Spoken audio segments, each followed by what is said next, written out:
The Permanent Secretary, Ministry of Women Affairs, Monilola Udon, has called on relevant stakeholders to continue to show support for the rights of women and girls in the country through the donation of sanitary pads and menstrual hygiene products so as to reduce the lingering challenge of period poverty in the country. She made the call Wednesday at the flag-off ceremony of the distribution of reusable sanitary pads at the Government House in Oyo State. Our correspondent has the details. Across the world, millions of women and girls experience period poverty, which is characterized by limited access to period products, menstrual education, inadequate water sanitation, and hygiene facilities.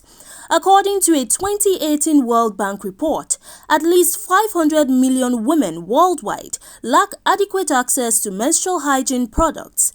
It is a similar tale in Nigeria, where over 37 million women and girls of reproductive age lack access to menstrual hygiene products due to the rising inflation and growing poverty in the country. Reports have shown that period poverty has an impact on women's education, emotional well-being, health, comfort, and the economy of their country. Research has also revealed that 1 in 10 girls miss school for about 48 days in a year because of lack of information and access to safe sanitary products and clean water, as well as cultural and religious reasons like shame, stigma, and misinformation surrounding menstruation, which are contributing factors to serious human rights concerns for women and girls, making them vulnerable to gender discrimination, child marriage, exclusion, violence, poverty, and untreated health problems. This monthly pattern of missing out on education has devastating long-term effects, not only in terms of educational development, but also on the psyche of young girls and women.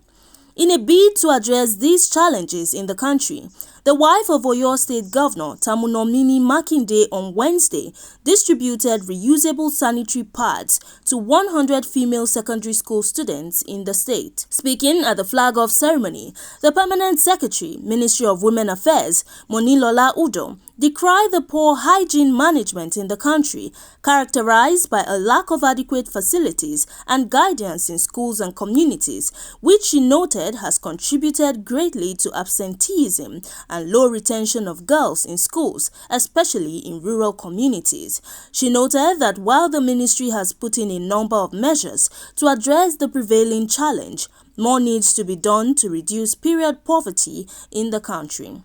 I'll tell you this from research.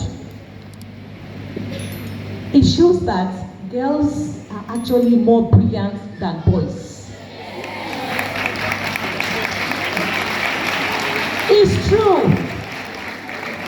And when girls reach their age of menarche, that is the age when they start menstruating, all these factors that we have mentioned, that you have heard about, actually now deter girls from doing very well in school.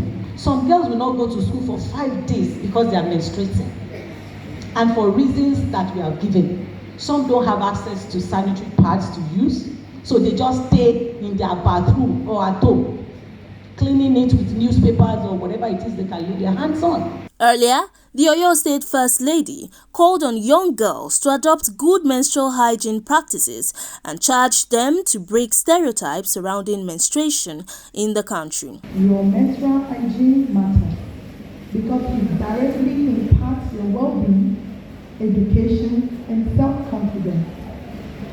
Embrace your menstrual cycle.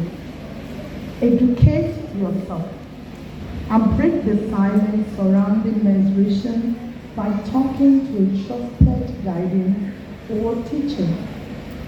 The recipients are secondary school students drawn from 33 local government areas of the state.